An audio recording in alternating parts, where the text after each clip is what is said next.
علم کی وجہ سے. امام مسلم کا نام کیوں لیا جاتا ہے؟ علم کی وجہ سے. امام اعظم ابو حنیفہ کا نام کیوں لیا جاتا ہے؟ علم کی وجہ سے. ارے ان کی نسلیں ہیں یا نہیں ہے یہ 2 نمبر کی بات ہے. نسلوں سے وہ نہیں پہچانے جاتے، وہ اپنے علمی کارناموں کی وجہ سے. کیا بات ہے، سبحان اللہ سبحان اللہ سبحان اللہ. اس لیے علم کتنی بڑی، علم کبھی مرتا نہیں اور علم والا بھی کبھی مرتا نہیں. بے شک اس بے شک. لیے علم کتنی قیمتی چیز ہے. قرآن مقدس کہتا ہے هل يستوي الذين يعلمون والذين لا يعلمون. علم والے اور بغیر علم والے دونوں برابر نہیں ہو سکتے. فرق ہے. اللہ نے فرق بیان فرمایا. علم بہت بڑی چیز ہے. اب یہاں علم سے مراد علم دنیا بھی ہے اور علم دین بھی ہے، لیکن ہم سب سے زیادہ اہمیت جس کو دیتے ہیں وہ علم دین ہے. بے شک. اس لیے کہ ڈاکٹر، ٹیچر، انجینئر، ڈاکٹر اور جج کچھ بھی بناؤ بچوں کو، میں بار بار پورے ملک میں یہ بات دہراتا ہوں، لیکن پہلے اتنا علم بچوں کو ضرور دو کہ ان کو ایمان اور کفر پتہ چلے، بے شک. ان کو دین اور اسلام کا حسن پتہ چلے. فرض جتنا ہے علم ہر بچے اور بچی کو آنا چاہیے. اور کیا ہی بہتر ہوتا کہ کم سے کم خاندان کا ایک بچہ عالم دین بنتا، خاندان کا ایک بچہ حافظ قرآن بنتا، خاندان کی ہر بچی عالمہ اور قاریہ بنتی. اس کی وجہ یہ ہے کہ کسی بہت بڑے مفکر نے کہا تھا مرد جب دین پڑھتا ہے تو دین جو ہے وہ گھر تک رہتا ہے، لیکن جب عورت دین پڑھتی ہے تو دین مکمل خاندان تک رہتا ہے، نسلوں تک دین منتقل ہوتا ہے. میرے پیارے آقا صلی اللہ علیہ وآلہ وسلم کے پیارے دیوانوں، میں آپ کے سامنے کچھ باتیں رکھنا چاہتا ہوں. اس سے پہلے ایک چھوٹی سی تمہید میں ایک بات مجھے یاد آ رہی ہے. ہم لوگ بیٹھتے ہیں، باتیں کیا کرتے ہیں، اس کا کس کے ساتھ چکر چل رہا ہے.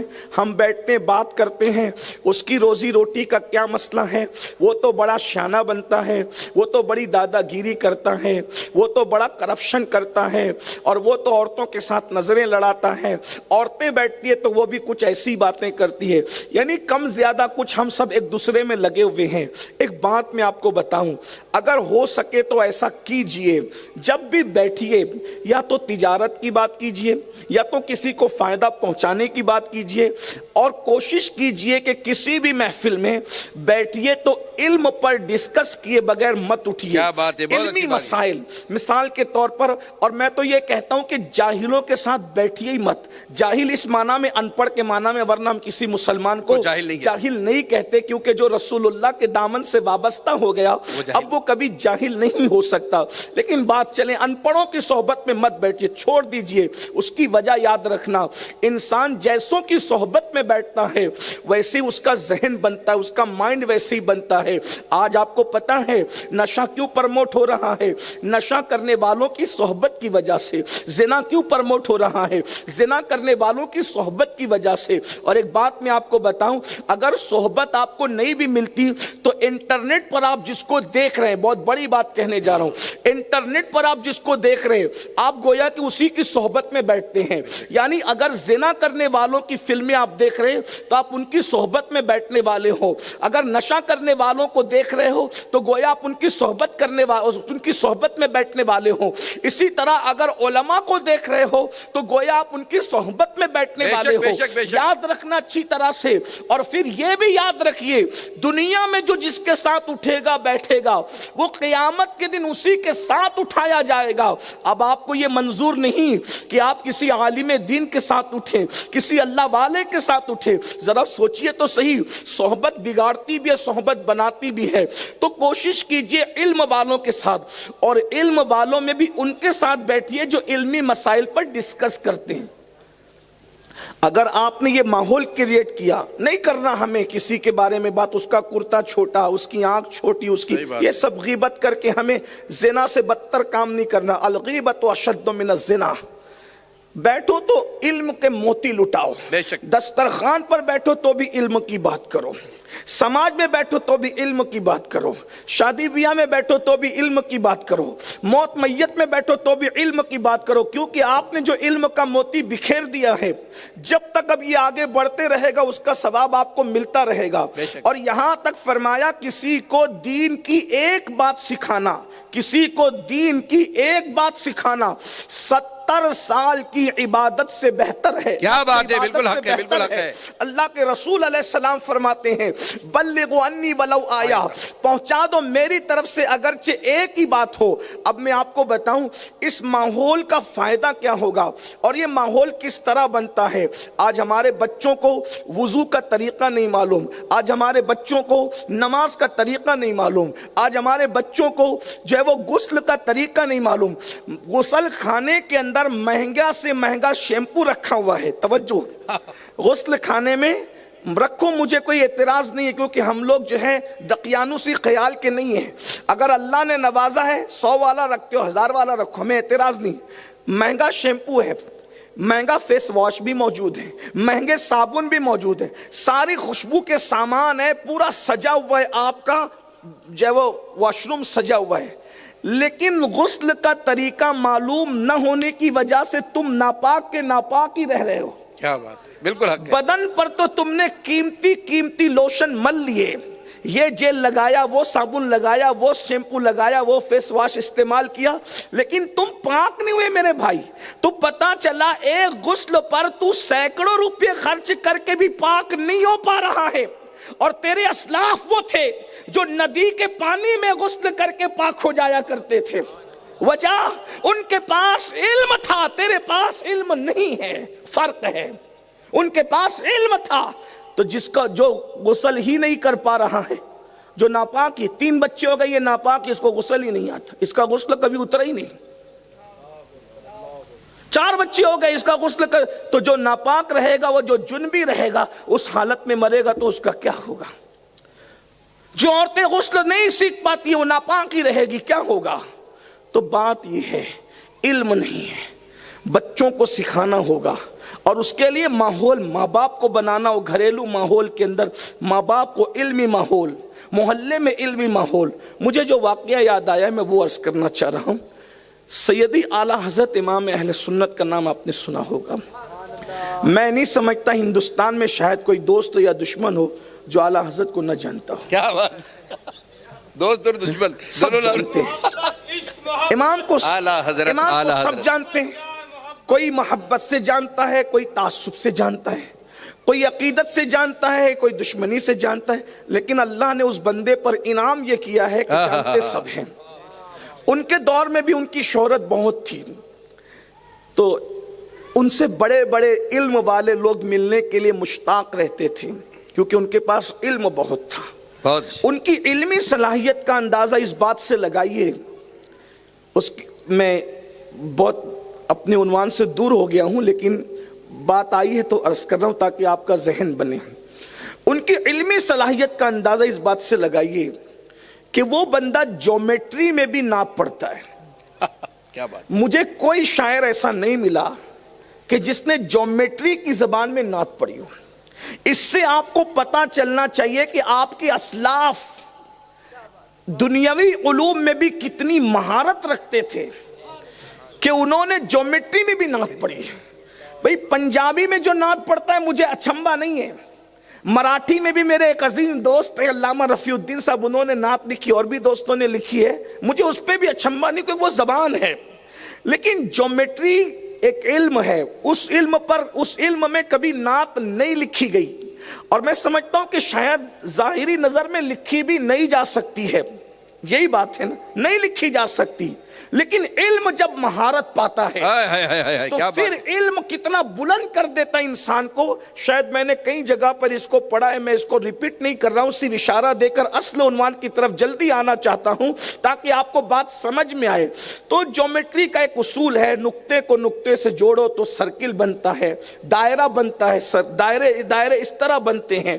امام اہل سنت سیدی اعلیٰ حضرت امام احمد رضا خان محدث بریلی یہ دائرے کو دیکھ کر کے، سرکل کو دیکھ کر کے جو ہے وہ امام اپنے نبی کی نعت کیوں اس طرح کہتے ہیں کہ کمان کہتے ہیں، دو کمانیں جب ملتی ہے تو دائرہ بنتا ہے.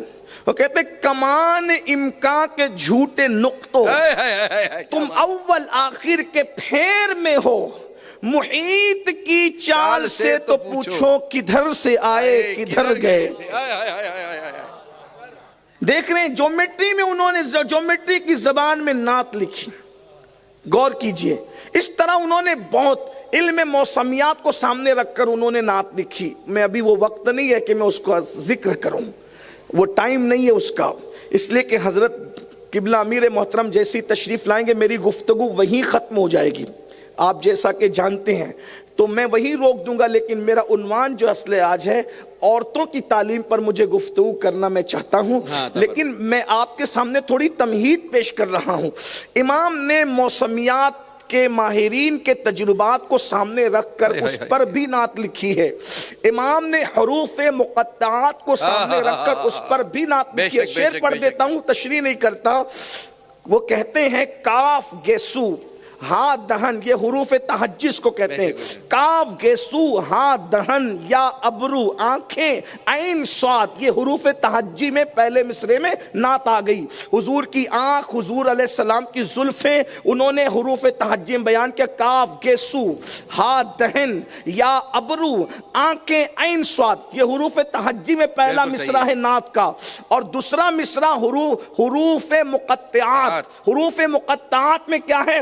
الف لام میم نون، اسی طریقے سے کاف ہاں یا عین صاد، اس کو حروف مقطعات کہتے ہیں. تو پہلے مصرے میں حروف تہجی میں نعت لکھی اور دوسرے مصرے میں کیا کہہ رہے ہیں؟ پہلا مصرع سنے کاف گیسو ہاں دہن یا ابرو آنکھیں عین صاد، کاف ہاں یا عین صاد ان کا ہے چہرہ نور کا. کیا بات ہے، سبحان اللہ سبحان اللہ امام سبحان اللہ سبحان میں اللہ. نعت لکھی. اس کے بعد موسمیات کے فن کو سامنے رکھ کر جو آپ نے مصرع کا وہ یہ ہے لک بدر فی الوجہ الاجمل خط حال ما زلف ابر اجل تورے چندن چندرو پرو کنڈل رحمت کی بھرن برسا جانا. کیا بات ہے.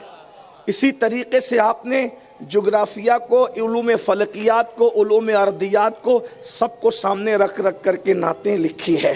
حتیٰ کہ مرغی کو، کبوتری کو، درختوں کو، جنگلوں کو، کسانوں کو سامنے رکھ کر بھی آپ نے نعت لکھی ہے. اس کا وقت نہیں، ٹائم ہوتا تو میں اس پہ عرض کرتا، لیکن ٹائم نہیں ہے. بس دیکھیے ارضیات کے علوم کو رکھ کر کیسے نعت لکھی. کہتے ہیں خورشید تھا کس زور پر، کیا بڑھ کے چمکا تھا قمر، بے پردہ جب وہ رخ ہوا، یہ بھی نہیں وہ بھی نہیں. غور کیجئے. اور آپ نے جو ہے جنرل نالج کو بھی نعت کا عنوان بنا دیا. کہتے ہیں دندان و لب و زلف و رخ شاہ کے فدائی ہے، در عدن لال یمن مشک ختن پھول. اسی طریقے سے علوم فلکیات پر ادھر بھی اشارہ کیا. دل اپنا بھی شیدائی ہے اس ناخن پاکا، اتنا بھی مہے نو پہ نہ اے چرخ کہن پھول.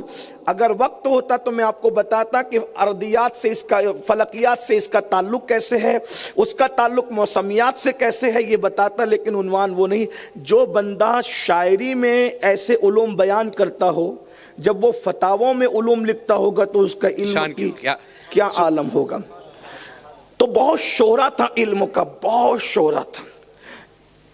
محققین کہہ رہے ہیں 108 علوم و فنون میں اللہ نے ان کو مہارت دی تھی. بے شک یہ مہارت کے علوم ہیں، جانتے کتنے تھے یہ تو اللہ جانے. ابھی تحقیق کے دروازے کھلے ہوئے ہیں. بہرحال تو بہت شہرا تھا. ایک بزرگ تھے، وہ بھی بہت بڑے عالم اور علامہ تھے.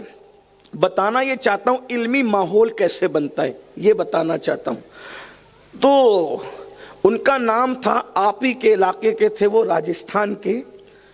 مولانا عبد الکریم صاحب نہیں، ان کا نام تھا حضرت علامہ سید دیدار علی الوری رحمۃ اللہ علیہ. بالکل ہے، بالکل ہے صاحب.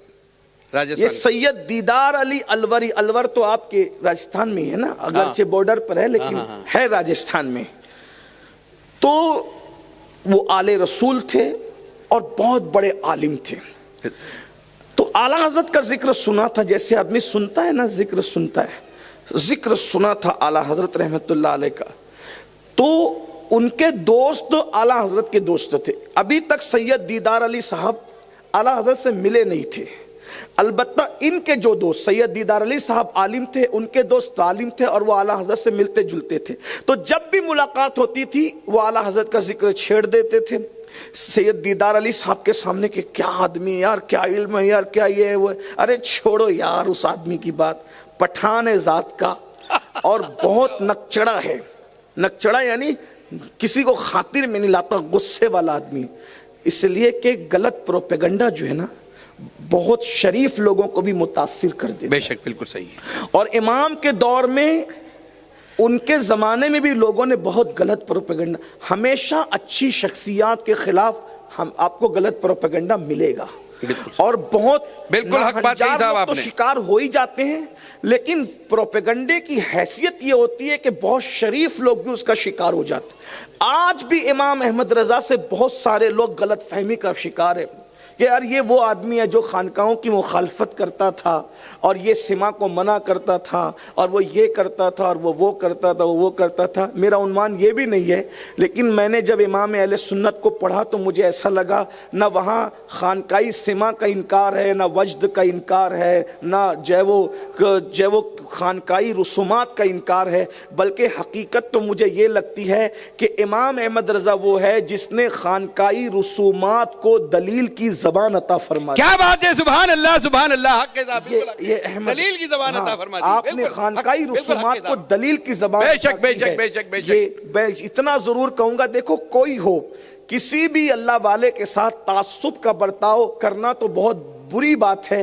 ایک عام انسان کے ساتھ بھی انسان کو تعصب کا برتاؤ نہیں کرنا چاہیے، بلکہ اگر کوئی کافر بھی ہو تو اس کے ساتھ بھی آپ تسلط کریں مگر تعصب نہ کریں. سیدنا فاروق اعظم نے ہمیں یہ سکھایا کہ جب رسول اللہ کی بارگاہ میں ایک منافق اور یہودی مقدمہ لے کر کے گئے تو حضور علیہ السلام نے منافق کے کلمے کو دیکھ کر کے یہودی کو محروم نہیں فرمایا، بلکہ حضور علیہ السلام نے تعصب کیے بغیر، یہودی اس معاملے میں حق پر تھا، اسی کے حق میں فیصلہ دے کر کے بتا دیا کہ یہاں تسلط تو ہے، یہاں تعصب نہیں ہے. ہمارا مذہب تسلط کا مذہب ہے، ہمارا مذہب تعصب کا مذہب نہیں ہے. غور فرمائے. اس لیے جب ہم کافر کے لیے جو ہے بے جا تعصب نہیں کرتے، حد شریعت نہیں توڑتے، تو کسی ولی کے لیے، کسی اللہ والے کے لیے ہم کس طریقے سے ایسا کر سکتے ہیں؟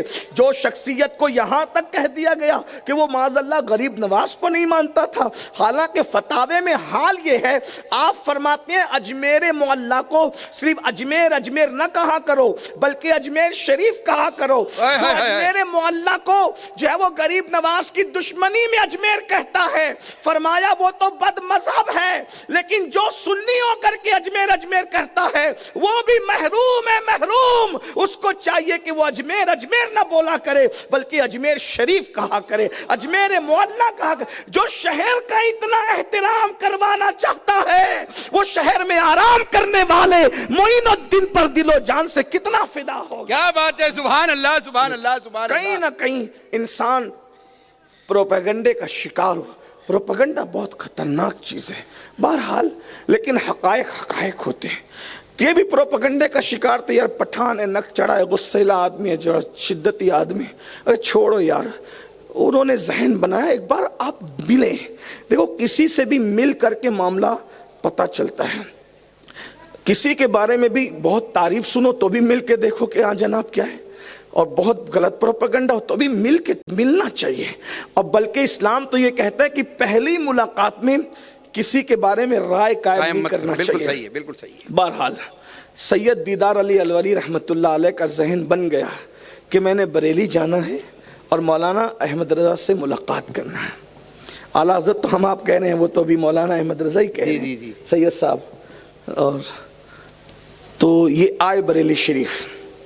بریلی شریف جب یہ آئے تو اتفاق سے فجر کا وقت تھا، وقت فجر تھا، اور فجر کے ٹائم میں جماعت کھڑی ہو چکی تھی.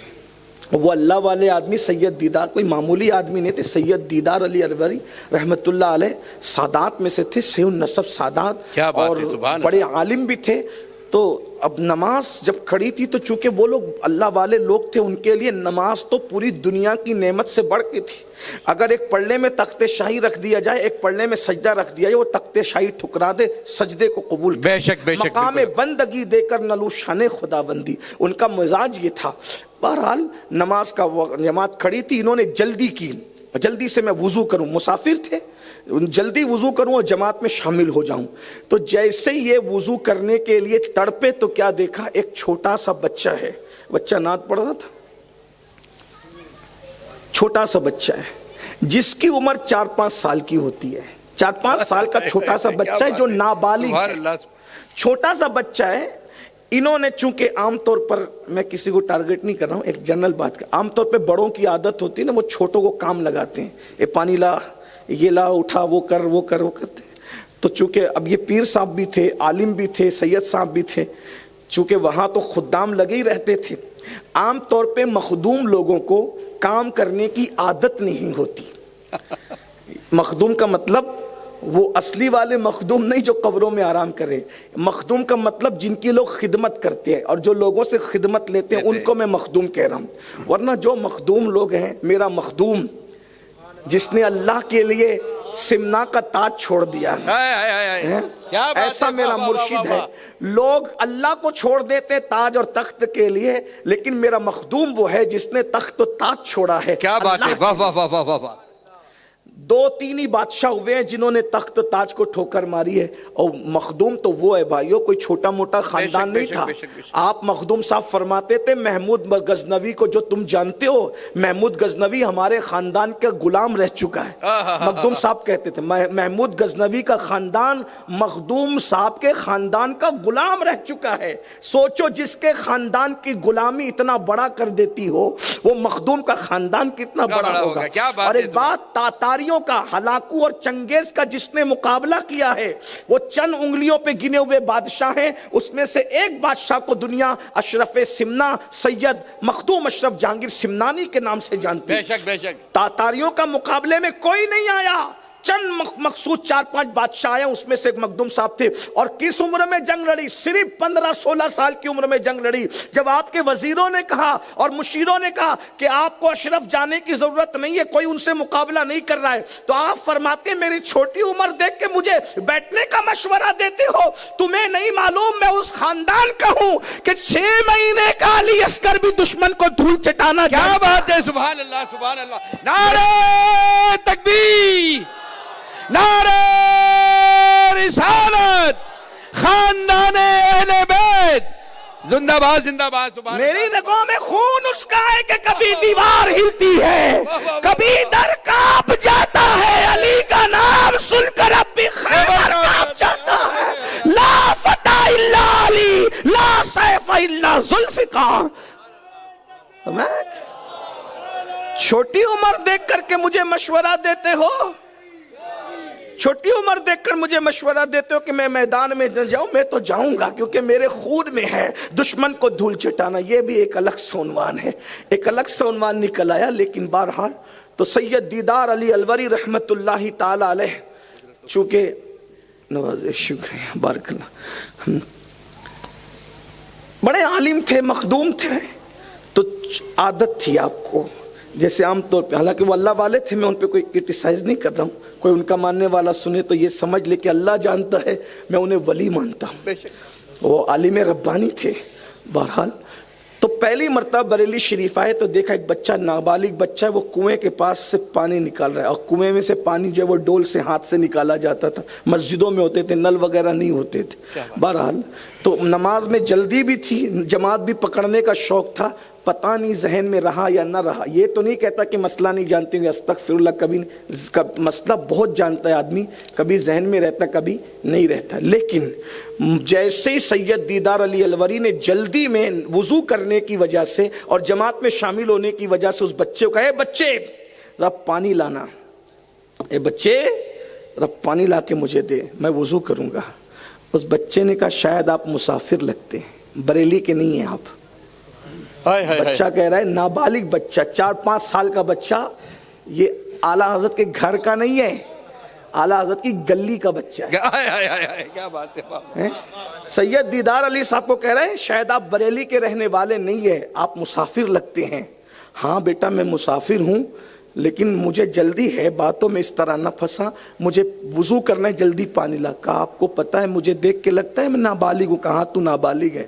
کہا آپ کو مسئلہ نہیں معلوم حضرت کہ نابالغ سے کام کرانا اس کے سرپرستوں کی اجازت کے بغیر یہ جائز نہیں ہے. اللہ اکبر اللہ اکبر اللہ اکبر اللہ اکبر. نابالغ سے اس کے سرپرستوں کی اجازت کے بغیر کام کرانا یہ جائز نہیں ہے. تو میرے کوئی سرپرست یہاں موجود نہیں ہے, پیرنٹس یہاں موجود نہیں ہے, اور آپ مجھے ڈائریکٹ حکم دے رہے ہیں. اور اگر آپ مجھ سے تحفتاً بھی پانی لینا چاہیں تو آپ کو یہ مسئلہ بھی تو معلوم ہوگا کہ نابالغ اگر تحفہ دے تو وہ تحفہ بھی معتبر نہیں ہوتا. نابالغ کو یہ حق نہیں ہے, نابالغ کو یہ حق نہیں ہے کہ وہ کسی کو تحفہ دے. میں پانی بھی آپ کو ہبہ نہیں کر سکتا, تحفے میں نہیں دے سکتا. تو بہت خوبصورت بات میری جماعت کے ایک عالم نے کہی. جب وہ نابالغ بچے نے 2-3 مسئلے سید دیدار علی الوری صاحب کے سامنے بیان کیے تو اس وقت حضرت دیدار علی کو اپنے علم کا دیدار ہو گیا. اور پھر خیال آیا کہ جس پٹھان کے لیے میں کہہ رہا تھا کہ ذات کا پٹھان نکچڑا گسیلا ہے, ارے جب نابالغ بچہ اس کے یہاں کا ایسا ہے تو اس کے اپنے علم کا عالم کیا ہوگا. تو پوچھا تو کیا احمد رضا کے گھر کا نہیں محلے کا ہوں. جب محلے میں احمد رضا نے علم کا یہ ماحول بنایا تھا تو گھر کے اندر علم کا ماحول کیا ہوگا. اور اس کے گھر کے علم کا یہ ماحول تھا, پھر اس کے اپنے خود کے علمی قد کا عالم کیا ہوگا. اسی لیے تو ہمارے مہریرہ کے سرکاروں کی طرف سے آواز آتی ہے مینار قصر رضا تو بلند کافی ہے, تم اس کے پہلے ہی زینے پہ چڑھ کے دکھلا دو. ارے فتاوی رضویہ تو ایک کرامت ہے, ذرا ہدایت کے بخششی پڑھ کے دکھلا. کیا بات ہے. نعرہ تکبیر, نعرہ رسالت, مسلک اعلی حضرت, تعلیمات اعلی حضرت, فیضان اعلی حضرت. زندہ باد زندہ باد. سبحان اللہ سبحان اللہ سبحان اللہ. یہ علمی ماحول وہی بنتا ہے اپنے گرد نواح میں جب ہم غیبت کرنے کی بجائے علمی مسائل پہ ڈسکس کرتے ہیں, جب ہم چگلی کرنے کی بجائے علمی مسائل بیان کرتے ہیں. امام احمد رضا کے یہاں ایسے فضول باتیں نہیں ہوتی تھی. اس لیے میری گزارش آپ سے یہ ہے, ماں باپ جب دسترخوان پہ بیٹھیں تو چچا چچی کی برائی لے کر نہ بیٹھیں. ماں باپ جب دسترخوان پہ بیٹھیں تو پڑوسی کی برائی لے کر نہ بیٹھیں. اگر باپ ایک سنت بیان کر دے اور ماں ایک سنت بیان کر دے تو ہر کھانے پر بچوں کی معلومات میں 2 سنتوں کا اضافہ ہوگا. لیکن یہ ہوگا کب؟ جب ان کو خود کو آئے گا. جن کو خود نہیں آتا, مجھے تو حیرت ہے یزید سے نفرت کرنے والی قوم اب تک کہ یزید کہنا نہ سیکھ سکی. یزید کو بھی میری قوم یزید کہتی ہے. اب بتاؤ کس پر ماتم کیا جائے. اللہ اکبر. آپ اندازہ تو فرمائیں ہم نے سیکھا ہی کیا ہے. میرے پیارے آقا صلی اللہ علیہ وآلہ وسلم کے دیوانوں, علم والی قوم ہو, اللہ کے رسول صلی اللہ علیہ وآلہ وسلم نے علم کا درس دیا. پہلی آیت علم کے متعلق آئی, حضور فرماتے انما بعثت معلما, کہ میں معلم بنا کر بھیجا گیا ہوں. یاد رکھنا کیا فرمایا, آ کر معلم نہیں بنا ہوں, فرمایا بعثت معلما, پہلے معلم بنایا گیا ہوں اور پھر بھیجا گیا ہوں. اب مجھے بتاؤ کوئی معلم بنتا ہے مدرسے میں, کوئی معلم بنتا ہے یونیورسٹی میں, کوئی معلم بنتا ہے اسکول میں, کوئی معلم بنتا ہے خانقاہ میں, تو آخر ان کو معلم بنایا کہا جا رہا تھا. اس لیے کہ آنے سے پہلے بن رہے تھے تو پتا چلا درسگاہ خدا کی تھی, بنانے والا خدا تھا, بننے والے مصطفیٰ تھے. کیا بات ہے. سبحان اللہ سبحان اللہ سبحان اللہ. جس کو خدا نے بھیجا ہو آخر اس کے علم کا عالم کیا ہوگا. لیکن یہاں بھی ان پڑھ قوم حضور کے علم کو ناپ رہی. کہا ان کو تو یہ نہیں آتا تھا, ان کو تو وہ نہیں آتا تھا. ان کو میں نے کہا کلمہ پڑھا یا منافقت کر رہا ہے. ارے نادان, جس کو خدا نے پڑھا کے بھیجا, بحر العلوم جس کو پڑھا دے اس میں شک نہیں کرتا, اور جس کو خدا نے پڑھایا ہے اس کے علم میں تو کمی نکالتا ہے. یہ تو ہمارے امام نے بتایا ہے, اور کوئی غیب کیا تم سے رہا ہو بنا. جب نہ خدا ہی چھپا تم پہ کروڑوں درود. تو ماں باپ یہ کب بتائیں گے؟ جب ان کو خود کو علم ہوگا. علم کی طرف بڑھیے. میں آج آپ سے گزارش کرتا ہوں پریکٹیکلی طور پر، اس وقت تک ہمیں نہیں سونا جب تک کہ کم سے کم 4 سے 5 ورق مذہبی کتاب کے نہیں پڑھنا. سیرت پر پڑھو، فقہ پر پڑھو. بہار شریعت اردو زبان میں آسان کتاب ہے، اس کو آپ روزانہ 5 ورق پڑھو. ہندی میں بھی آ گئی ہے، اب تو گجراتی میں بھی میسر ہے. اللہ اکبر. پڑھتے رہیے اور معلومات حاصل کرتے رہیے. علماء سے اپنا رابطہ رکھیے اور خود بھی اپنے بچوں کو پڑھائیے. کوئی ان پڑھ نہ رہنے پائے، نہ دنیاوی اعتبار دینی اعتبار سے. اور بچیوں کو خاص پڑھائیے، بچیوں کی تعلیم پر خاص توجہ دیجیے. آپ کو بتاؤں، اللہ کے سچے رسول صادق و مصدوق صلی اللہ علیہ وآلہ وسلم نے امہات المومنین کو خاص طور پر پڑھانے کے لیے اپنے نکاح میں شامل فرمایا. حضور کی ازواج سے نکاح کرنے کے بہت ساری حکمتیں ہیں. ایک حکمت جو بہت بڑی یہ بیان کی جاتی ہے وہ یہ کہ حضور علیہ السلام نے ان کو علم سکھانے کے لیے نکاح فرمایا. اسی لیے اکثر امہات المومنین کو حضور علیہ السلام سے اولاد نہیں ہوئی. اس میں حکمت یہ تھی کہ اگر اولاد ہوتی تو وہ بچوں کی پرورش میں مصروف ہو جاتی، اور جس مقصد کے لیے ان کو نکاح میں لایا گیا تھا وہ مقصد پورا نہیں ہو پاتا. اس لیے اللہ رب العزت نے جتنی اولاد دینی تھی محبوب کو ام المومنین سیدہ خدیجۃ الکبریٰ کے بطن سے عطا فرما دی، اور ایک شہزادہ سیدہ ماریہ قبطیہ ام المومنین کے بطن سے عطا فرمائی. اللہ اکبر. اور بقیہ ساری امہات المومنین جو ہے ان کو اولاد نہ ہوئی. معاذ اللہ. اس کا یہ مطلب نہیں امہات المومنین کو لا ولد ہونے کا تانا دینے والے رافضیوں سن لو، ان امہات المومنین کو اولاد کے لیے نکاح میں نہیں لایا گیا تھا، بلکہ ان کو اس لیے نکاح میں لایا گیا تھا تاکہ یہ حضور سے علم حاصل کرے اور گھر کے علوم امت مسلمہ تک کے پہنچاتی رہے. جس مقصد کے لیے وہ نکاح میں آئی تھی انہوں نے اس مقصد کو پورا کیا. بلکہ اللہ کے رسول علیہ السلام نے سب سے زیادہ جس کو پڑھایا وہ ہم سب کی مقدس ماں ام المومنین سیدہ طیبہ طاہرہ صدیقہ بنت صدیق سیدہ عائشہ صدیقہ کی ذات ہے. آقا فرماتے ہیں 1/3 دین اگر لینا ہے تو حمیرہ سے لیا کرو. اللہ اکبر، اللہ اکبر، اللہ اکبر. 1/3 دین، 1/3 دین اگر لینا ہے تو فرمایا حمیرہ. حمیرہ لقب ہے ام المومنین سیدہ عائشہ صدیقہ رضی اللہ تعالی. فرمایا عائشہ سے لیا کرو 1/3 دین. اور 1/3 دین ایک اکیلی خاتون نے عطا کیا. اب پڑھے لکھے لوگ اس سے پتا کر لیں کہ اور جگہ عورتیں چند سطر نہیں جانتی، یہ ہمارا اسلام ہے کہ 1/3 دین، یا یوں کہہ لے اللہ اکبر، اللہ اکبر، اللہ اکبر. 75% دین، 75% دین 1,24,000 صحابہ دے رہے ہیں، اور 25% دین ایک اکیلے عائشہ صدیقہ دیتی نظر آ رہی ہے. کیا بات ہے. حضور نے پڑھایا کتنا ہوگا، اللہ کے رسول نے پڑھایا کتنا ہوگا کہ اکیلے 1,24,000 75% میں آ گئے، اور اکیلے سیدہ عائشہ صدیقہ. کیا بات ہے. سبحان اللہ. 25% دین لوگوں کو. اسی لیے تو حضرت سیدنا عروہ بن زبیر کہتے ہیں کہ علم الفرائض میں، علم تقوی میں، شاعری میں، فقہ میں، حدیث میں، طب میں نے ام المومنین عائشہ سے بڑھ کر کسی کو عالم نہیں دیکھا.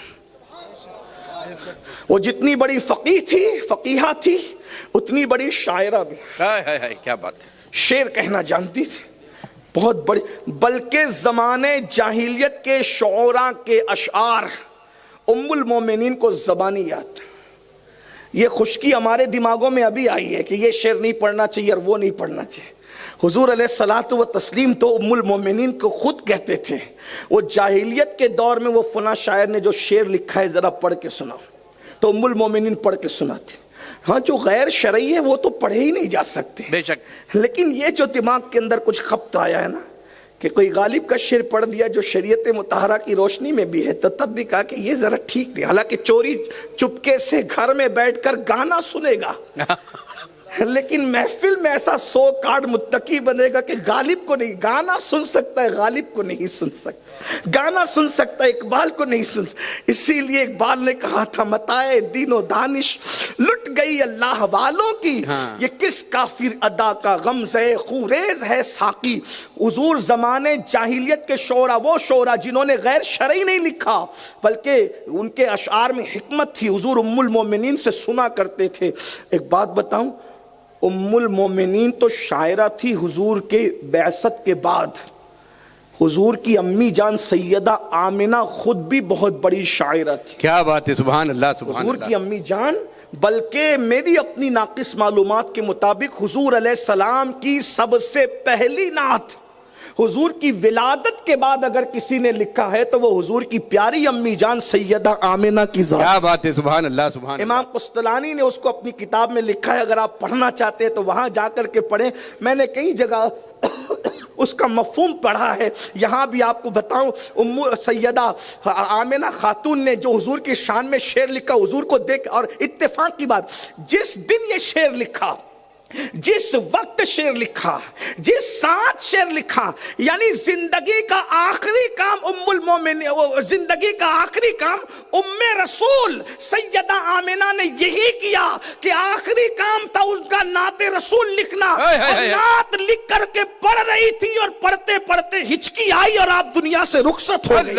اور ان کے اشعار کا مفہوم یہ فرماتی ہیں، میرے بیٹے تو کبھی بتوں کی عبادت مت کرنا، تو کبھی بتوں کی مدد مت کرنا، اور تو بتوں سے دور رہنا، میں نے تجھے اللہ کے سپرد کیا ہے۔ اور فرمایا اللہ اکبر، ہر نئی چیز پرانی ہوگی، ہر عروج کو زوال ہوگا، دنیا ایک دن ختم ہو جائے گی، لیکن دنیا والوں آمنہ کو کبھی بھلایا نہیں جائے گا، آمنہ کا ذکر ہمیشہ ہوتا رہے گا، کیونکہ میں نے ایسے 14ویں رات کے چاند جیسے بیٹے کو جنم دیا ہے کہ میرے بیٹے کی وجہ سے دنیا میرا ذکر کرتی رہے گی۔ کیا بات ہے، سبحان اللہ سبحان اللہ سبحان حضور اللہ۔ کی امی جان صرف نعت نہیں لکھ رہی ہے بلکہ حضور کی نعت میں پیشن گوئی بھی کر رہی۔ مجھے نہیں پتا یہ تمہارا گاؤں کیا نام ہے اس کا، نمباڑا تھا کہ نہیں تھا اس وقت، لیکن نمباڑا میں آج ذکر آمنہ ضرور ہو رہا ہے۔ اے رسول اللہ کی پیاری امی جان، ہماری مخدومہ، تم پر ہمارے ماں باپ، ہماری جان، ہماری اولاد قربان۔ تم جیسی ماں کون ہو سکتی ہے؟ کسی کا بیٹا غوث، قطب، ابدال اور ولی، نبی، موسیٰ، عیسیٰ، داؤد، ایوب، آپ کا شہزادہ تو اللہ کا محبوب ہے، محبوب، اور آپ اللہ کے محبوب ہیں، ایسے محبوب۔ ہر محب آپ کا محبوب خدا ہوتا ہے، ہر محب آپ کا محبوب خدا ہو۔ تو یاد رکھیے، حضور کی امی جان بھی شاعرہ، شعر کہہ رہے ہیں، اتنی پڑھی لکھی ہیں اس اعتبار سے کہ شاعرہ ہیں، شعر کوئی چھوٹا موٹا پڑھا لکھا آدمی شعر نہیں کہہ پاتا، اور کہتا بھی ہے تو کتنے بیتوکے کہتا ہے۔ آج کل تو کوئی بھی شاعر بن جاتا ہے تو کچھ بھی کچھ لکھتے ہیں نا، لیکن پڑھا لکھا آدمی لکھتا ہے، اس کا اپنا ایک معیار ہوتا ہے۔ بہرحال تو ام المومنین شعر بھی لکھ۔ ایک مرتبہ ام المومنین سے پوچھا، بھئی آپ علم الانساب، علم الانساب کا مطلب کیا ہے؟ بہت مشکل ہے یہ علم ہے، علم الانساب، یعنی کس کے خاندان میں کتنے دادا ہیں، کتنے پردادا ہیں، کتنے، یہ علم الانساب ہے، کون کس کا بیٹا ہے۔ کوئی عرب میں اس علم کی بڑی اہمیت تھی، عرب میں اس علم کی، اور ان کے والد حضرت ابو بکر صدیق اس علم میں بہت مہارت رکھتے تھے۔ ابو بکر کی وجہ تسمیہ بھی لوگ یہ بیان کرتے ہیں کہ ایک عرب میں بکر نام کا تھا، بکر، اس کو علم الانساب پہ بہت فخر تھا، لیکن ایک دن صدیق اکبر کے سامنے، چونکہ آپ کا نام تھا عبداللہ، یعنی حضرت عبداللہ ابن عثمان کے سامنے بکر ڈھیلا پڑ گیا، اس کا علم الانساب مان پڑ گیا، تو لوگوں نے کہا یہ تو عبداللہ بکر کا بھی باپ نکلا، یعنی یہ ابو بکر ہے۔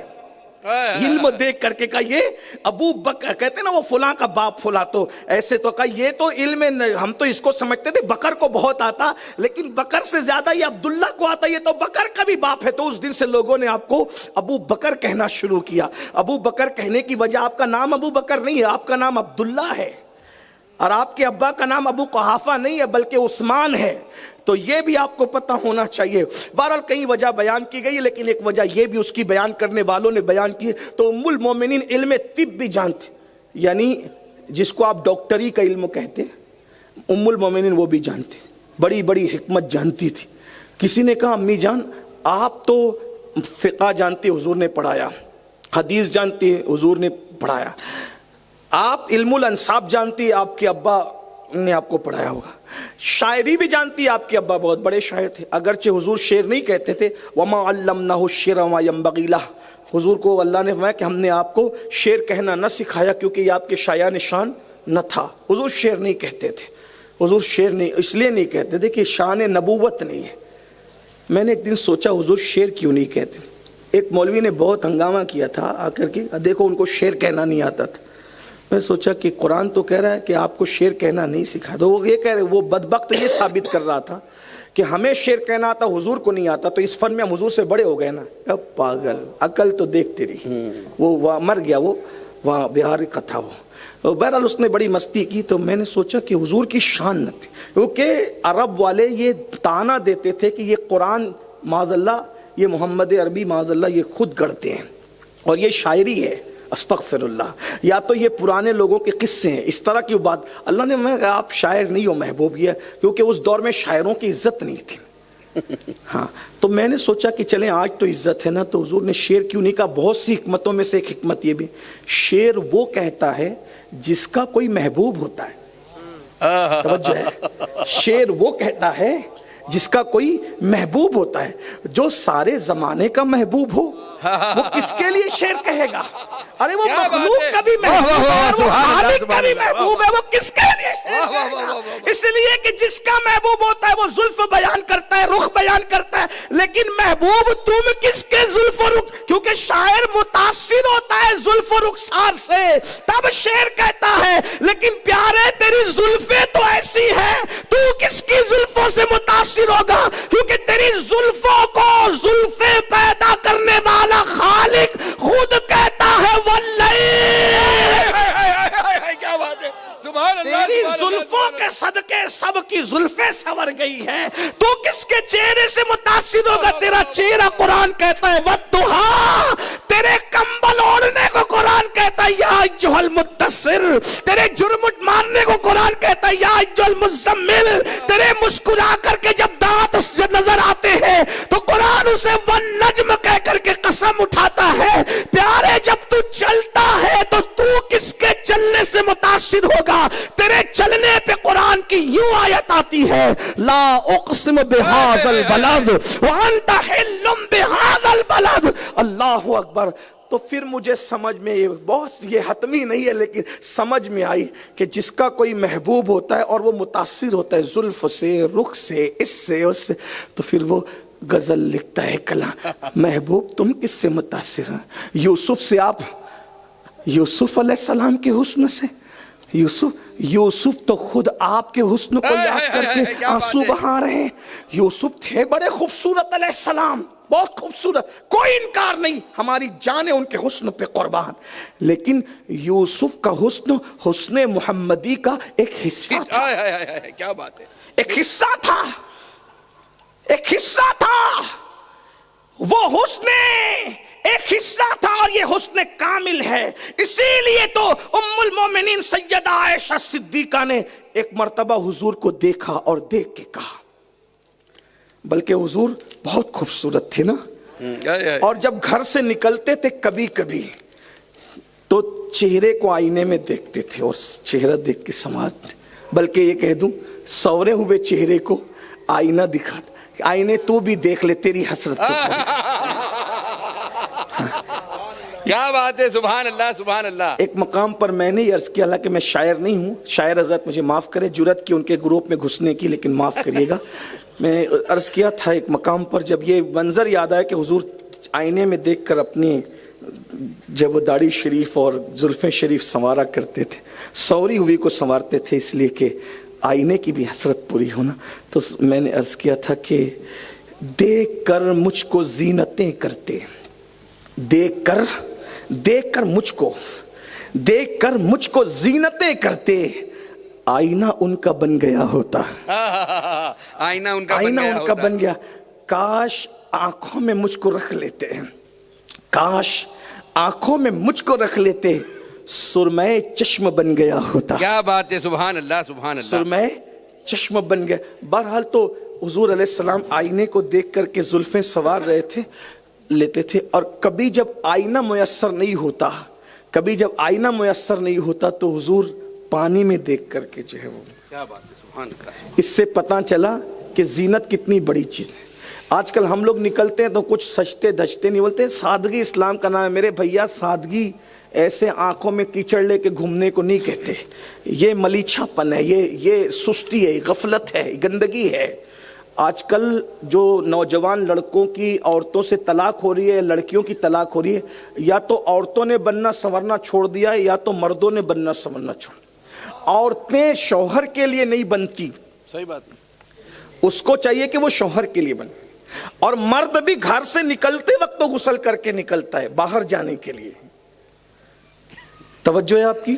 میں حیا کے پردے میں بہت بڑی بات کہہ رہا ہوں۔ بالکل حق کے صاحب، بالکل حق۔ طلاق پر کنٹرول کرنا ہے تو مرد بننا سنورنا سیکھیں، لیکن کس کے لیے؟ بازار والوں کے لیے نہیں، گھر والی کے لیے۔ ہم گھر سے باہر نکلتے بن سنور کے، اچھی بات ہے، گھر میں آنے کے لیے بھی تو بنا سنورا کیجیے۔ کوئی توجہ ہی نہیں دیتے، منہ میں بدبو آ رہی ہے، کچھ نہیں کرنا، کیا کرنا ہے، تو نکاح تو ہو گیا ہے نا۔ یہ نہیں، حضور علیہ السلام، اگرچہ حضور علیہ السلام خوشبو حضور پہ رشک کرتی ہے، مگر حضور علیہ السلام گھر میں آنے کے بعد سب سے پہلے جو کام کیا کرتے تھے وہ مسواک کر کے وضو فرمایا کرتے۔ تعلیم امت کے لیے ہم گھر میں ایسے ہی گھسے آتے ہیں، سگریٹ کی بدبو آ رہی ہے، گٹکے کی بدبو آ رہی ہے، تمباکو کی بدبو آ رہی ہے، گھر میں گھسے چلے آ رہے ہیں۔ یہ ہنسنے کی بات نہیں ہے۔ ہمارا مذہب صفائی کا مذہب ہے، دانتوں کی صفائی، جسم کی صفائی، سر کی صفائی، روز غسل کرو، روز نہاؤ، اور قیمتی سے قیمتی خوشبو لگاؤ۔ مجھے حیرت ہے جو لوگوں کے گھر میں 3 دن چولہا نہیں جلتا تھا وہ صحابہ خوشبو مس نہیں کرتے تھے، وہ کھانا چھوڑ دیتے تھے، خوشبو مس نہیں کرتے۔ کیا بات ہے۔ امام اعظم ابو حنیفہ اپنے شاگردوں کو کہتے ہیں خوشبو لگاؤ اور اچھی لگایا کرو، کیونکہ خوشبو اچھی لگانے سے عقل بڑھتی ہے، کیا بات ہے، سبحان قوت اللہ۔ حافظہ میں اضافہ ہوتا ہے۔ آپ دیکھیں مولا علی کے نکاح کی بات آئی، مجھے یاد آ گئی، دیکھو خوشبو کی ہمارے کتنی اہمیت ہے۔ مولا علی سے کہا کہ تمہارا نکاح میں فاطمہ کے ساتھ کرنے جا رہا ہوں۔ کہا یا رسول اللہ میرے پاس تو کچھ نہیں ہے۔ فرمایا کہ گھوڑا میں نے دیا تھا، تلوار بھی دیا تھا، زرہ بھی دیا تھا، گھوڑے بھی ضرورت ہے، تلوار بھی ضرورت ہے، زرہ بیچ دو۔ زرہ بیچ کر کے پیسہ لائے تو سرکار نے کیا فرمایا؟ کیا فرمایا حضور نے؟ کیا فرمایا؟ مہر کا انتظام کرو اور خوشبو کا انتظام کرو۔ کھانے کا انتظام کرنے کی بات نہیں کی، مہر کے بعد جو خریدنے کا حکم دیا وہ خوشبو خریدنے کا حکم دیا ہے۔ میاں بیوی کے تعلقات اگر استوار ہو سکتے ہیں تو اچھی خوشبو کا اس میں بڑا عمل دخل ہے۔ اللہ کے رسول علیہ السلام فرماتے مجھے دنیا سے تمہاری 3 چیزیں پسند ہے، ایک نکاح والی عورتیں، دوسری خوشبو، اور تیسرا نماز میں میری آنکھوں کی ٹھنڈک ہے۔ تینوں کی اہمیت کو بھلا دیا۔ خوشبو ہمارے مذہب کا حصہ ہے۔ ارے اس سے بڑھ کر اب میں خوشبو کی کیا فضیلت بیان کروں؟ آقا ارشاد فرماتے ہیں اگر کوئی دودھ دیا کرے تو انکار مت کیا کرو، اگر کوئی خوشبو دیا کرے تو انکار مت کیا کرو، اگر کوئی تکیہ دیا کرے تو انکار مت کیا کرو، 3 چیزوں کا انکار مت کرو۔ ارے خوشبو کی اس سے بڑھ کے کیا فضیلت ہوگی؟ لوگ جیتے جی خوشبو نہیں لگاتے، ہمارے یہاں تو مرنے والے کو بھی اچھی خوشبو لگانے کا حکم دیا۔ سبحان اللہ، سبحان اللہ، سبحان اللہ، سبحان اللہ، واہ واہ واہ واہ۔ مرنے والے کو خوشبو میں کیوں معطر کیا جا رہا ہے؟ وجہ یہ ولیمے میں جاؤ تو سیٹھوں سے ملاقات ہوگی، اور مر جاؤ تو بادشاہوں کا بادشاہ، شہنشاہوں کا شہنشاہ، فرش سے لے کر عرش تک جس کی حکومت ہے اس مالک و مختار مصطفیٰ جان رحمت کا دیدار ہوگا۔ کیا بات ہے، سبحان اللہ۔ اور ہمیں یقین ہے، اسی لیے تو ہم مستی میں کہتے ہیں، اسی لیے جو یقین والا عاشق ہے اس کو مدینے جانے سے خوشی مر جانے میں ہوتی ہے، کیونکہ مدینے جاؤ تو گنبد دکھتا ہے اور مر جاؤ تو گنبد والا نظر آتا ہے۔ نعرہ تکبیر، نعرہ رسالت، دیکھو ہمارے نبی کی شان، واہ واہ واہ، زندہ باد، زندہ باد۔ 3 دن تک نہیں نہاتے، 1 ہفتے تک۔ ہمارے یہاں تو مردے کو بھی نہلانے کا حکم ہے، کیا بات ہے۔ جہاں میت کو بھی نہلایا جاتا ہے وہ جیتے جی نہیں نہاتے۔ یہ میاں بیوی میں تعلقات خراب ہوتے ہیں. بہرحال بات دور نکلی. کیا عرض کر رہا تھا؟ حضور علیہ السلام آئینہ نہیں ہوتا تو پانی میں دھیان رکھے. وہ شکل ایسی سوری ہوئی تھی، میں بار بار پڑھ چکا ہوں، بلکہ میں تو بار بار انشاءاللہ پڑھوں گا بھی زندگی میں، کیونکہ یہی تو ہماری زندگی کا عنوان ہے. میرے ایک بزرگ نے مجھ سے کہا ولی کا ذکر کرو تو گناہ معاف ہوتے ہیں، سید الانبیاء کا ذکر کرو تو پھر حالت کیا ہوتی ہے. کیا بات ہے، سبحان اللہ سبحان اللہ. آپ ہی کا ذکر تو ہمارے لیے سب کچھ ہے. یہ ذکر ہے، یہ ذکر رسول کی شان ہے. بہرحال تو سرکار علیہ السلام جب نکلتے تھے گھر سے تو پانی میں، تو سرکار سے پوچھا حضور آپ بھی؟ تو ام المومنین چونکہ بہت سوال کرتی تھی، علم سیکھتی تھی حضور سے، آپ بھی تو فاقہ فرماتے ہیں اگر کوئی سنور کر گھر سے نکلتا ہے تو جانے والا اور جس کے پاس جا رہا ہے اللہ دونوں کی مغفرت فرما دیتا ہے. لیکن بننے سنورنے کا یہ مطلب نہیں کہ کسی کو اپنے جال میں شکار کرنا ہو، استغفر اللہ، ایسے کو یہ نہیں، بلکہ اگر کسی کو اپنے جال میں پھنسانا ہو گناہ کے لیے، ایسے لوگوں کے لیے تو وعید آئی ہے. فرمایا جو لوگوں کے لیے بنتے سنورتے ہیں کہ لوگ ان کے گناہ میں، ان کے جال میں، سمجھ گئے اشارہ دے رہا ہوں، بدکاری میں مبتلا، ان کی خوبصورتی دیکھ کے ایسے مرد اور ایسے عورتوں کی چمڑی آگ کی کینچی سے کاٹی، جہنم کی آگ کی بنی ہوئی کیسے. تو بنو سنورو سنت کے مطابق، بیوی کے لیے شوہر بنا کرے اور شوہر کے لیے بیوی سنگھار کیا کرے. بہرحال تو حضور سے عرض کیا آقا یہ آپ بھی؟ تو فرمایا یہ. اور پھر حضور کی ایک عادت یہ بھی تھی، جب حضور کبھی نئے کپڑے پہنتے، پہلی مرتبہ جو کبھی کپڑے پہنتے، ہمارے بزرگوں نے فرمایا تو حضور علیہ السلام ام المومنین سیدہ عائشہ سے کہتے عائشہ توجہ کریں گھر کا ماحول کیسا، عائشہ میں کیسا لگ رہا ہوں. سبحان اللہ سبحان اللہ. جس کو قدرت یا نے رسول اللہ صلی اللہ علیہ وسلم بغیر سرما لگائے ہوئے سرمگی آنکھیں دی ہو، جس کو قدرت نے بغیر سنوارے سورے ہوئے بال دیے ہوں. بے شک. اور حضور کے بال کیسے تھے؟ صوفیہ فرماتے ہیں نہ بالکل لمبے لمبے تھے سیدھے سیدھے، اور نہ بالکل گھنگریالے تھے، کچھ گھنگریالہ ہلکا سا پن تھا اور کچھ سیدھا سا پن تھا، یعنی اعتدال میں تھے. اور جب کنگھی نہیں کرتے تھے تو وہ کان تک آتے تھے، اور جب کنگھی کر لیتے تھے تو وہ کندھوں تک آ جاتے تھے. وہ بہت خوبصورت تھے، اور اس میں سے مشک سے زیادہ خوشبو آتی تھی. جس گلی سے گزر جاتے تھے کئی دن تک کے وہ گلیاں مہکا کرتی تھی. اسی لیے صحابہ کہتے ہیں ہم حضور کو ڈھونڈنے کے لیے پتہ نہیں پوچھتے تھے، جس گلی سے تازہ خوشبو آتی تھی اسی گلی میں چلے جاتے تھے، مصطفیٰ جان رحمت کو پا لیتے تھے. امام کہتے ہیں کیا مہکتے ہیں مہکنے والے، بو پہ چلتے ہیں بھٹکنے والے، جگمگا اٹھی میری گور کی خاک تیرے قربان چمکنے والے، اور حسن تیرا سا نہ دیکھا نہ سنا، کہتے ہیں اگلے زمانے والے. اللہ اکبر. تو حضور علیہ السلام کبھی کبھی پوچھتے تھے جب نئے کپڑے عائشہ میں کیسا لگ رہا ہوں. اب بتائیں حضرت عائشہ سے پوچھ رہے ہیں، ایسی عقل مند خاتون، اتنی بڑی عالمہ، اتنی بڑی فقیہہ، جب ان سے پوچھا جا رہا ہے میں کیسا لگ رہا ہوں، پتہ ہے حضور کو وہ کیا کہنے لگی؟ حضور کو دیکھ اور کہا یا رسول اللہ آپ کیسے لگ رہے ہیں؟ آقا ارے یوسف کو جن عورتوں نے دیکھا ان کی تو انگلیاں کٹ گئی، اللہ کی عزت کی قسم اگر وہ آپ کو دیکھ لیتی، یوسف کو دیکھا تو انگلیوں پر چھری پھیر لی، اگر آپ کو دیکھ لیتی تو انگلیوں کو نہیں بلکہ اپنے دلوں کو کاٹ لیا کرتے. حسن یوسف پہ کٹی مصر میں انگشت زنا، سر کٹاتے ہیں تیرے نام پہ مردانے. تو عرض یہ کر رہا تھا ام المومنین شعر کہنا، اتنی بڑی عالم، علم طب جانتی تھی. تیسرے نمبر پر عبداللہ ابن عمر کے بعد، حضرت ابو ہریرہ کے بعد، عبداللہ ابن عباس کے بعد، ان تینوں کے بعد سب سے زیادہ اگر کسی کی روایتیں ملتی ہے کتاب کی، حدیث کی کتابوں میں، تو وہ ام المومنین سیدہ عائشہ صدیقہ ہے. 2210 روایتیں آپ نے بیان کی ہے، اور 50 لوگوں نے آپ سے روایت کی ہے. اکابر صحابہ جب بھی کسی مسئلے میں اٹکتے تو ام المومنین کا رخ کرتے. حضرت سیدنا ابو موسیٰ اشعری فرماتے ہیں جس مسئلے میں ہم رک گئے، اٹک گئے، ہم نے ام المومنین کے گھر کا رخ کیا.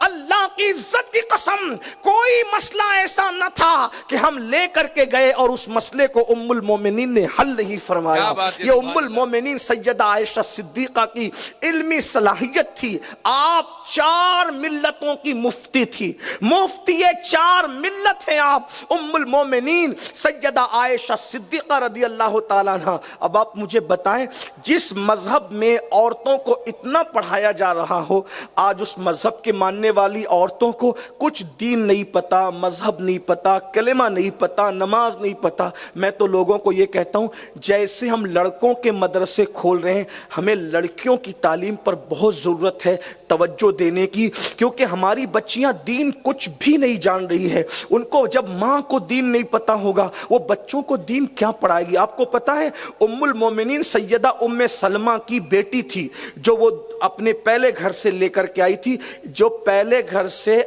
دوسرے شوہر کے گھر آئے وہ دوسرے شوہر کی ربیبہ کہلاتی ہے. اس رشتے سے یعنی پہلے گھر سے کوئی بچی آ گئی اب دوسرا نکاح ہو گیا تو یہ جو دوسرا شوہر ہے جس کے نکاح میں خاتون ہے وہ اس کے بچے ربیب یا ربیبہ کہلائیں گے. تو یہ ام المومنین ام سلمہ جو پہلے گھر سے بچے لائی تھی ان میں سے ایک بچی تھی زینب بنت ام سلمہ یا زینب بنت ابو سلمہ. تو وہ ام المومنین سیدہ عائشہ صدیقہ کی شاگردہ تھی اور عرب کے اندر اتنا انہوں نے پڑھا تھا زینب بنت ام سلمہ نے کہ ان سے بڑی فقیہہ عورتوں کے اندر ملک عرب میں کوئی نہیں تھی. یہ ان کی علمی صلاحیت، یعنی بچیوں کو اتنا پڑھایا جاتا تھا. آج بچیوں کی تعلیم پر کوئی توجہ نہیں ہے. بچیوں کو تو میں کہتا ہوں کہ ہمیں کہیں نہ کہیں آگے بڑھنے نہیں دیا جاتا. لڑکی ہے، بیٹی ہے، کیوں بھیج رہے ہو مدرسہ، کیوں پڑھا رہے ہو، پڑھ کے کیا کرے گی؟ شادی تو کر دینی پڑے گی، پڑھنے کے بعد تو اس کو چولہا ہی سنبھالنا ہے، اسے کپڑے ہی دھلنے ہیں، اسے برتن ہی. میرے بھائیوں یہ دقیانو سی خیال چھوڑو کہ بیٹیوں سے تم صرف جو ہے وہ برتن جھاڑو کراؤ گے. آپ کو نہیں پتا اللہ اکبر ہزاروں تابعین ام المومنین سیدہ عائشہ صدیقہ کے شاگرد ہیں. اور ایک بات میں آپ کو بتاؤں، ایک خاتون ہیں حضرت سیدنا امام جعفر صادق کی بہو ہے اور ان کا نام ہے سیدہ نفیسہ مصری. یہ عورت ہو کر مقام قطبیت پر فائز ہے. احسن الویا لآداب دعا، امام اہل سنت نے اپنے والد کے کتاب پر جو حاشیہ لکھا ہے دعا کے عنوان پر، اس میں انہوں نے لکھا کہ جن مقامات پر دعائیں قبول ہوتی ہے ان میں سے ایک سیدہ نفیسہ مصری کا مزار بھی ہے جہاں دعا قبول ہوتی ہے. یہ مقام قطبیت پر فائز ہے. سیدہ نفیسہ مصری امام جعفر صادق رضی اللہ تعالیٰ کی بہو ہے، یعنی امام حسین کے خاندان کی بہو ہے، امام حسن کے خاندان کی بیٹی ہے. اپنے شوہر کے ساتھ جو ہے یہ مدینہ منورہ سے ہجرت کر کے مصر آ گئی تھی. جب ظلم بڑھا بادشاہوں کا تو یہ شوہر کے ساتھ ہجرت کر کے آ گئی تھی. کہاں؟ مصر آ گئی تھی. اور جب مصر تشریف لائی تو مال بہت تھا، دولت بہت تھی، اس دولت کی بھی سخاوت کیا کرتی تھی. اور پھر آپ نے جو ہے درسگاہ سجائی. سیدہ نفیسہ مصری نے ان کے علم کی خدمات کو دیکھ کر ان کو نفیسہ علم بھی کہتے ہیں، نفیسۃ العلم بھی کہتے ہیں. یہ سیدہ نفیسہ وہ ہے. اور آپ کو پتا ہونا چاہیے جب یہ امام جعفر صادق کی بہو، خاندان جعفر صادق کی بہو اور امام حسن کے خاندان کی بیٹی جب درسگاہ سجاتی تھی تو عورتیں تو ہوتی ہی تھی، عورتوں کے ساتھ ساتھ ہزاروں مرد بھی ہوتے تھے. اور ان ہزاروں مردوں میں کون ہوتے تھے پتا؟ تمہارے میرے جیسے نہیں، بلکہ نفیسہ مصری سے علم سیکھنے کے لیے امام شافعی جیسے لوگ بھی آیا کرتے تھے. اگر شافعی کو کسی نے شافعی بنایا ہے تو وہ امام جعفر صادق کی بہو سیدہ نفیسہ مصری ہے. کیا بات ہے، سبحان اللہ. اس سے پتا چلا امام اعظم کو امام اعظم جعفر صادق بنا رہے ہیں اور جعفر صادق کی بہو شافعی کو شافعی بنا رہے ہیں. اسی لیے امام شافعی نے انتقال کے وقت یہ وصیت کی تھی جب میرا انتقال ہو جائے تو میرا جنازہ نفیسہ مصری کی گلی سے لے جانا. ان کی گلی سے جنازہ گزرے گا، اسی کے صدقے اللہ میری مغفرت فرمائے. اللہ اکبر، اللہ اکبر، اللہ اکبر. یہ علم تھا اس زمانے کی عورتوں کا. امام مالک کی بیٹیاں بالغ ہونے سے پہلے پوری موطا امام مالک کو انہوں نے حفظ کر لیا تھا. پوری موطا کو بڑے بڑے محدث موطا سنانے کے لیے آتے اور کہیں غلطی کرتے تو وہ اس طریقے سے ہاتھ میں ہاتھ مارتی یا چھڑی کو زمین پہ مارتی اور اپنے بابا کو اشارہ کرتی محدث صاحب غلط پڑھ رہے ہیں اور پھر آپ لقمہ دیتی. یہ ان کی علمی صلاحیت تھی.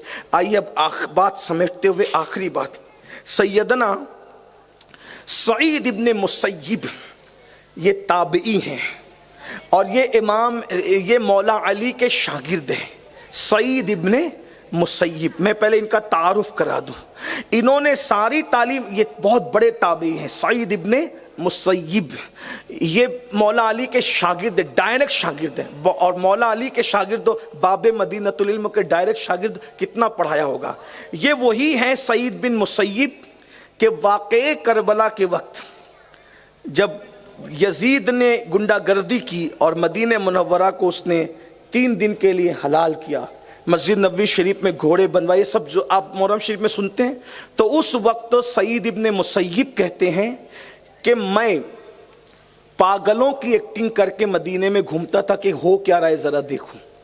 تو وہ کہتے ہیں کہ 3 دن، حالانکہ وہ پاگل نہیں تھے لیکن انہوں نے ایسی شکل بنا لی تھی اور ان کو پکڑا بھی مارا بھی، لیکن انہوں نے دیوانوں جیسی پاگلوں جیسی حرکت کی تو پاگل سمجھ کے چھوڑ دیا، تو وہ سب دیکھ رہے تھے کیا کیا ہو رہا ہے۔ تو اس وقت حضرت سعید بن مسیب کہتے ہیں میں مسجد نبوی میں جاتا نماز کے وقت، 3 دن تک نماز نہیں ہوئی، لیکن کہتے ہیں کہ جب اذان کا وقت آتا تو قبر رسول سے مجھے اذان کی آواز آتی، کیا بات ہے، سبحان اللہ۔ اور جب نماز کا وقت آتا تو قبر رسول سے نماز کی آواز بھی آتی۔ بلکہ سعید ابن مسیب کہتے ہیں اسی کو دیکھ کر میں اندازہ لگاتا کہ نماز کا وقت آ گیا اور میں اس نماز کے ساتھ نماز پڑھتا۔ یہ سعید بن مسیب ہے، ان کی بیٹی تھی، سعید بن مسیب کی بیٹی، اتنا پڑھایا تھا بیٹی کو، کتنا پڑھایا تھا بھی آپ سنیں گے تو سمجھ میں آئے گا۔ آج کل پڑھا ہی نہیں رہے ہیں، اسی لیے اصلاح معاشرہ کے جلسوں کی ضرورت پیش آ رہی ہے۔ بے شک بیٹوں کو بھی پڑھاؤ دین، بیٹیوں کو بھی پڑھاؤ، بہت پڑھاؤ، لیکن ایک بات ضرور رکھ دوں، بیٹیاں نازک شیشے ہوتے ہیں، بیٹیوں کو پڑھاؤ تو اسلامی حدود میں رہ کر کے پڑھاؤ، بے شک دائرے میں۔ کہیں ایسا نہ ہو کہ علم کے نام پر علم تو سیکھ لے اور آبرو کا سودا ہو جائے۔ اے طاہر لاہوتی، اس رزق سے موت اچھی جس رزق سے آتی ہو پرواز میں کوتاہی۔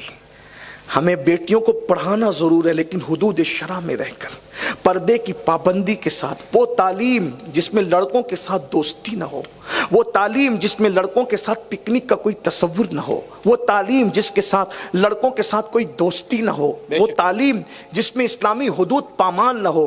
اور اگر ایسی حدود پامال ہو کر علم ملتا ہے تو میں کہتا ہوں 1000 ڈگریوں سے وہ ان پڑھ بچی اچھی ہے جو اپنی آبرو اور ایمان کی حفاظت کر لے، ایک اس سے بڑی کوئی ڈگری نہیں ہے۔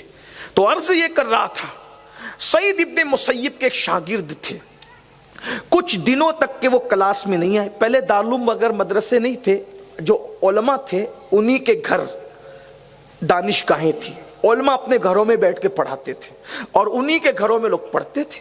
ایسے پہلے باضابطہ درس گاہیں، یہ بعد میں اس کا تصور ہوا ہے، بہت بعد میں جا۔ تو یہ پہلی صدی کا واقعہ ہے نا سعید بن مسیب کا، کیونکہ یہ تابعی ہیں، ڈائریکٹ تابعی ہیں، مولا علی کے مرید ہیں، مولا علی کے شاگرد ہیں۔ تو آپ کے شاگرد تھے ایک سعید بن مسیب کے، ایک طویل عرصے تک کہ وہ کلاس میں نہیں آئے، بہت دنوں کے بعد آئے۔ تو سعید بن مسیب نے اپنے شاگرد سے پوچھا، بیٹا تم بہت دن سے آئے نہیں، تمہارے علم کا بہت نقصان ہوا ہے، تم کیوں نہیں آئے؟ تو اس نے کہا، شاگرد نے، حضرت میری بیوی بیمار ہو گئی تھی اور اس کی تیمارداری میں لگا تھا، اس کی جو وہ میں خدمت میں لگا تھا۔ تیمارداری خدمت کو کہتے ہیں، مریض کی خدمت کرنے کو تیمارداری کہتے ہیں۔ تو میں تیمارداری میں لگا ہوا تھا، اس کی خدمت میں لگا ہوا تھا، نہیں آیا۔ اور لیکن کچھ دنوں کے بعد میری بیوی کا انتقال ہو گیا۔ حضور جب میری بیوی کا انتقال ہو گیا، اب میں فری ہو گیا ہوں، فارغ ہو گیا ہوں، تو میں اب آپ کے پاس علم حاصل کرنے کا، تیرا نقصان تو بہت ہو گیا۔ انہی دنوں سعید بن مسیب کی خوبصورت اس عالمہ بیٹی کا رشتہ بادشاہ کے گھر سے آیا۔ ان دنوں بادشاہ تھا عبد الملک بن مروان۔ عبد الملک بن مروان نے اپنے بیٹے ولید ابن عبد الملک کے لیے رشتہ مانگا۔ آپ کو حیرت ہوگی، بادشاہ نے رشتہ طلب کیا لیکن حضرت سعید بن مسیب نے بادشاہ کے بیٹے ولید کے لیے اپنی بیٹی کا رشتہ نہیں دیا۔ غور کیجئے اس پر۔ آج ہمارے پاس بھی علمی کمی کی وجہ سے مالدار ہو، چاہے سود کا دھندا ہو، چاہے جوے کا دھندا ہو، چاہے شراب کا دھندا ہو، یہ سارے دھندے دیکھتے ہیں لیکن ہم حلال حرام نہیں دیکھتے۔ حضرت سیدنا سعید ابن مسیب رضی اللہ تبارک و تعالیٰ عنہ نے ولید کے لیے اپنی بیٹی کا رشتہ نہیں دیا۔ جب بادشاہ نے بات بار بار مطالبہ کیا، رشتہ نہیں دیا تو عبد الملک نے کیا کیا پتہ ہے؟ 100 کوڑے مارے حضرت سعید بن مسیب کو کہ تو اپنی بیٹی میرے گھر کیوں نہیں دیتا؟ فرمایا میں ایسے بے دینوں کے یہاں اپنی بیٹی نہیں دے سکتا، تو اون کا جبہ پہنایا اور اون کا جبہ پہنا کر کے پانی ڈالا اس میں، اور سردی کی راتوں میں سعید بن مسیب کو بطور سزا کھڑا کر دیا، لیکن پھر بھی آپ نے بیٹی نہیں دی سعید بن مسیب نے۔ اور آپ کے وہ شاگرد جو علم میں دلچسپی رکھتے تھے اپنی بیٹی کو اس کے گھر لے گئے۔ آئیے حضرت تشریف لانے، حضرت کا استقبال کریں۔ نعرہ تکبیر، نعرہ رسالت، علماء اہل سنت، حضور داعیے کبیر، حضور داعیے کبیر، نعرہ تکبیر، نعرہ رسالت، علماء اہل سنت، علماء اہل سنت۔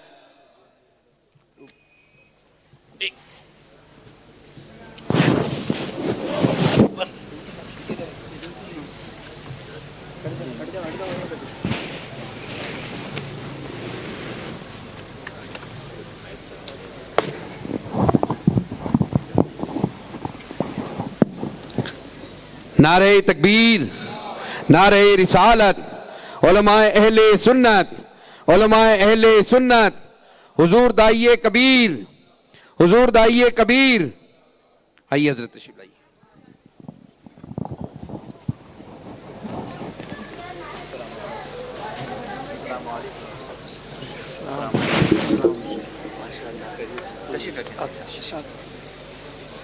یا حی یا قیوم برحمتک نستغیث۔ بیٹھ جائیں، درود شریف پڑھ لیں، بلند آواز سے سب مل کے درود شریف پڑھ لیں۔ اللہم صلی علی محمد صلی اللہ علیہ وسلم، نحن عباد محمد صلی اللہ علیہ وسلم وعلی ذوی و آلہ ابد الدہور وکرما، صلاۃ و سلام علیک یا جد الحسن والحسین وعلی آلک و اصحابک یا جد الغوث الثقلین۔ حضرت تشریف لا چکے ہمارے امیر، ہمارے قائد۔ آپ جانتے ہیں میں نے آپ سے پہلے عرض کیا تھا کہ حضرت کی آمد ہوگی، میری گفتگو مکمل ہوگی، اور چونکہ 12:15 بھی بج چکے ہیں، کافی دیر سے آپ مجھے سن بھی رہے ہیں، برداشت بھی کر رہے ہیں، لیکن میں اپنی گفتگو کو اینڈ کی طرف لے جاتے ہوئے اپنی گفتگو ختم کر دوں۔ اور آپ جانتے ہیں کہ ہم کچھ بھی نہیں ہے، ہماری حیثیت کچھ بھی نہیں ہے، ہم جو کچھ ہے یا جو آپ کی خدمت کرتے ہیں اسی مرد قلندر کی تربیت کا، ان کے سکھانے کا نتیجہ ہے کہ ٹوٹے پھوٹے انداز میں آپ کی خدمت کرتے ہیں۔ 2 جملے میں بات پوری کرتا ہوں۔ ولید کے لیے، عبد الملک کے بیٹے، بادشاہ کے بیٹے کے لیے سعید بن مسیب نے رشتہ نہیں دیا، اور اپنے شاگرد جو علم میں بہت دلچسپی رکھتے تھے ان کے گھر گئے، دروازے پہ دستک دی، انہوں نے ایک دروازہ کھولا تو حیران ہو گئے، کہا کہ حضرت آپ؟ کہا میں تجھ سے ملنے آیا ہوں۔ کہا مجھے کبھی یہ امید نہیں تھی کہ سعید بن مسیب جیسا استاد مجھ سے ملنے آئے گا۔ کہا ملنے بھی آیا ہوں اور یہ کہنے آیا ہوں تو شادی کیوں نہیں کرتا جبکہ تیری بیوی انتقال کر چکی ہے؟ کہا حضور کرنا چاہتا ہوں لیکن کوئی اسباب نہیں ہے۔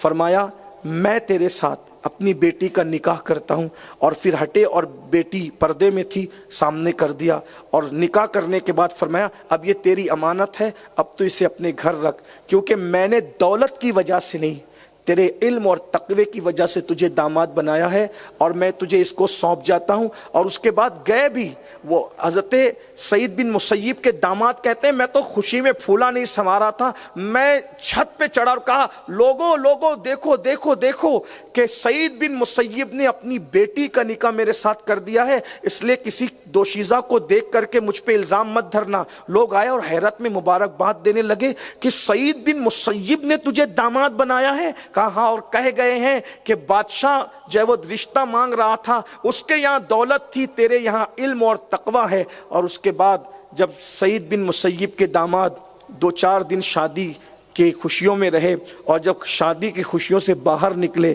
تو بیوی کا اچھا اب میں نے بہت دن تک کے استاد کی کلاس کو جو وہ چھوڑ دیا، اب میں استاد کے پاس پڑھنے جا رہا ہوں۔ بیوی نے ہاتھ پکڑ کے کہا اب آپ کو آپ کے استاد کے پاس جانے کی ضرورت نہیں ہے، آپ کے استاد جو پڑھاتے تھے وہ سب علوم میرے پاس موجود ہے، میں وہ سب آپ کو پڑھا لکھا کر کے مکمل کر دوں گی۔ یہ اس زمانے میں بچیوں کی تعلیم کا ماحول تھا. یہ تابعین کا دور ہے, صحابہ کا دور آپ نے سنا, یہ تابعین کا دور ہے. اور نیچے بھی ایسے ہی میں سمجھتا ہوں کہ تقریباً 1 صدی پہلے تک علم کا یہی ماحول تھا. آج علم کا فقدان ہے. کسی مفکر نے کہا تھا, مرد نے پڑھا, فرد نے پڑھا, عورت نے پڑھا, پورے معاشرے نے پڑھا. آئیے ہم اس طرف بھی توجہ کریں.